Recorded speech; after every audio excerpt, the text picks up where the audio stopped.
You're watching Rurouni K95's anime review on Otaku no Video. Hi Ruronis, this is your pal Rurouni K95 here. Today's anime review, we get to cover an anime OVA that only lasted about 2 episodes for particularly 4 months. For today's anime review is Otaku no Video.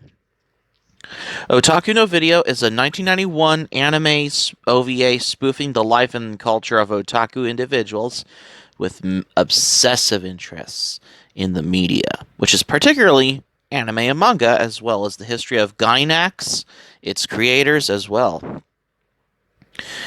It is noted for its mix of conventional documentary film styles, which actual film no less. With a more traditional anime storytelling fashion, it is licensed in the United States by Anime Go. The Daikon 3 and 4 opening animations from the early 80s are also featured in this OVA. Yep. So, Otaku no Video is your typical OVA about the otaku culture as well. So let's review this. So the story begins in Otaku no Video 1982, where the main character is an everyman character, Ken Kubo, living with his girlfriend Yoshiko and as a member of his college tennis team until introduced by his former friend Tanaka to a club of enthusiasts. A female illustrator and information geek, a martial artist, and a weapons collector. Kubo soon joins them, and when Yoshihiko abandons him, makes the wish to become the supreme enthusiast under the name of Otaking. Kubo's quest continues in more Otaku no Video 1985, set 3 years later. Yep. In which he creates his model kits, opens shops, and builds a factory in China. Later, he loses his fortune when one of his rivals, now married to Yoshiko, takes control of his enterprise. But Kubo and Tanaka, with hardworking artist Misuzu, gradually take over the anime industry with the magical girl show Misty May at the peak of their ambitions. Ken and Tanaka create Otaku Land in 1999, which is basically the Japanese equivalent of Disneyland for otaku. So the story suggests Otaku Land to be located in the same city as Urayasu, Chiba Prefecture, as in, most significantly, the original Tokyo Disneyland. Many years later, Ken and Tanaka return to Otaku Land in a post-apocalyptic submerged Japan, kinda Fist of the North Star, and finds its central structure, a giant robot converted into a functional spaceship, piloted by their old friends, miraculously rejuvenated that they fly into space in the search of the planet of Otaku. Yeah, because this is it's made by Studio Gainax, that is known for Neon Genesis Evangelion. What? This anime came out in the 90s. And as for the portrait of an otaku, the controversial and humorous part of otaku was inclusion of live-action documentary excerpts, which almost like documentary-like vibe, titled "A Portrait of an Otaku." In these segments, the documentary crew would interview an anonymous otaku, typically ashamed at being a fan, whose face are censored with a mosaic and having their voices digitally masked. The mock documentary segments serve as a counterpoint to the anime, while the anime emphasizes the diary, the creativity and dreams of mainstream exceptions of an otaku.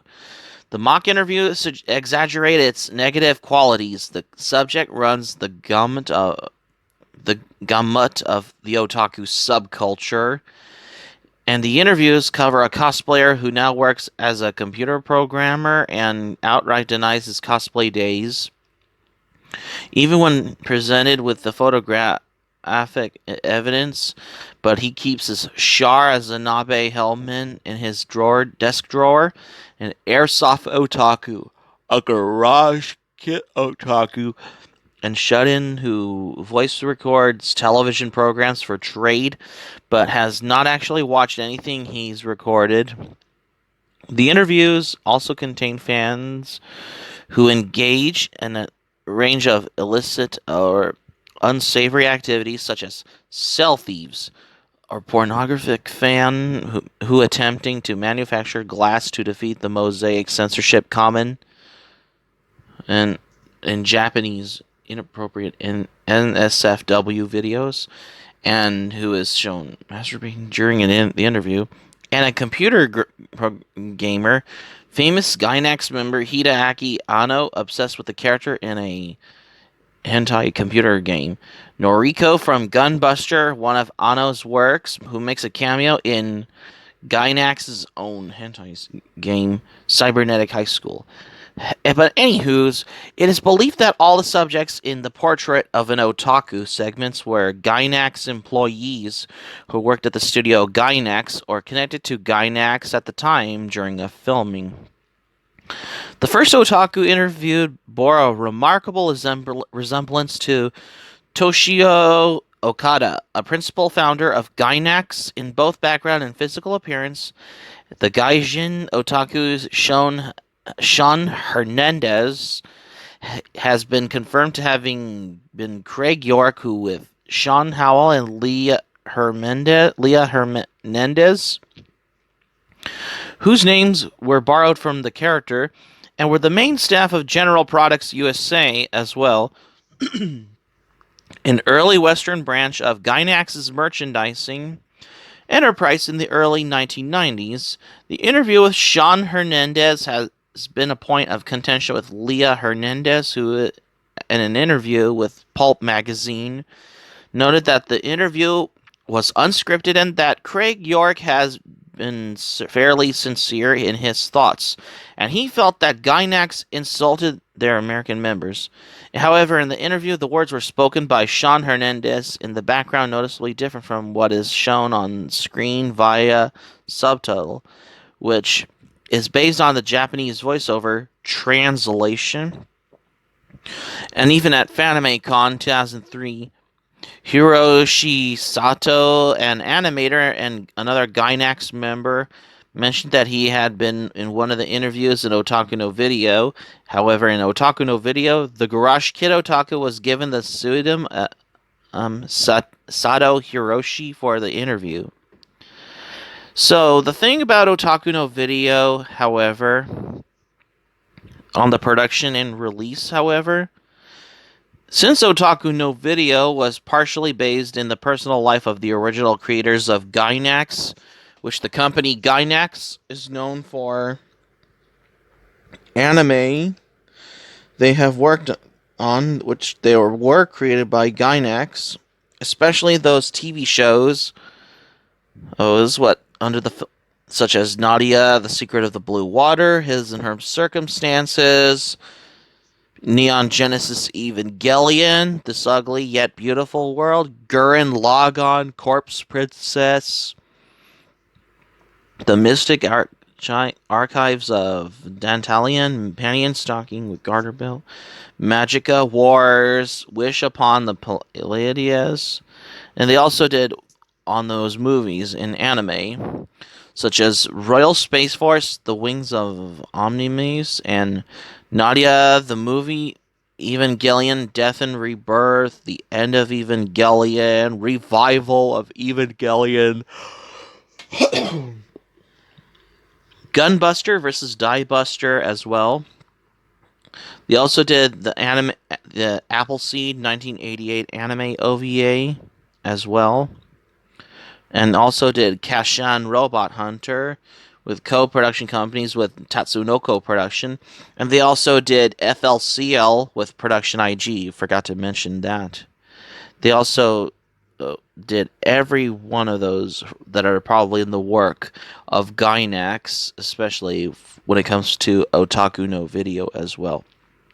Since Otaku no Video was partially based in the personal life of the original creators of Gainax, who stated their careers as otakus during the late 70s and the beginnings of the early 80s, many anime titles that were period or shown as footage or referenced in the OVA in costumes, cosplay, and other related materials. Among them, such are Gatchaman Uchu Senkan Yamato, also known as Space Battleship Yamato, Urusei Yatsura, Captain Harlock, Mobile Suit Gundam, Dirty Pair, Space Adventure Cobra, Lupin the Third, Phoenix 2772, Silent Mobius, Magical Princess Minky Momo, the Uber Dimension Fortress Macross, Do You Remember Love, Genesis Climber Mospieta, The Wings of Onimus, Top O Nare, and the Daikon 3 and 4 opening animations as well, because however,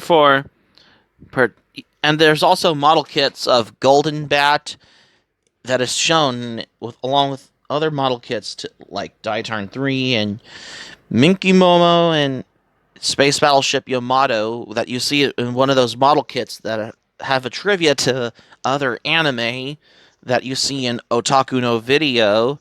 Even though I've already looked back at my previous anime review on Golden Bat and Urusei Yatsura, Otaku no Video has the defining of how the otaku culture on anime, manga, as well as cosplay, particularly this anime OVA only lasted about 2 episodes from September the 27th until December the 20th, 1991, which is particularly in the 90s as well, which is a 4-month OVA that only lasted about 2 episodes, which is particularly September the 27th until December 20th, 1991, which is your typical OVA that came out in the early 90s, which is probably when anime had its view to the public eye, since Akira came to have an English dub by Streamline Pictures in 1989. This anime OVA was directed by Takashi Mori, who has known for works such as the production on Kimagure Orange Road, storyboards and productions on Ranma Half, Giant Robo, Lunar External Blue, Gunsmith Cats. He also did storyboards for Rurouni Kenshin, Vandred, Saikano, Eureka 7, Darker Than Black, Skullman 2007 anime. He also did Rosario Vampire, Shangri-La, and he also did You're Under Arrest 2007-2008 anime series 1. He also did other animes such as Ruin Explorers as well. Oh, and he also did The Irresponsible Captain Tylor. He also, because the director of Otaku no Video has worked on some of these animes that we all know. Even though it did got a DVD and VHS release that was released by Anime Go in the United States of America, especially when it was released on DVD by Anime Go as well in North America. And now it's got on Blu-ray disc So that's going to be it for my anime review on Otaku no Video. Thank you for watching, but before we go, here's my thoughts on Otaku no Video. When I first watched Otaku no Video, this has defined me as an anime fan as well, because this got me into the anime and manga thing, that's why. Subscribe for content, my anime plan, link in the description down below. You can share this video on your Twitter, Facebook, if you have a Twitter, Facebook account, on all social media. Be sure to give this video a thumbs up by clicking on the like button on this video. Feel free to leave in the comments section below in this video. Be sure to subscribe to my channel, RoniK95. Feel free to join my channel, especially if you're new to my channel. Hit the notifications bell button, and keep it otaku for this anime review, and I got another anime review coming up for tomorrow. Stay tuned for my next anime review is You Got a Problem with Tsunderes, like this bitch, a tsundere bitch. starting with my anime review on Maid-sama. Stay tuned for my next anime review on Maid-sama, because you won't want to miss another anime review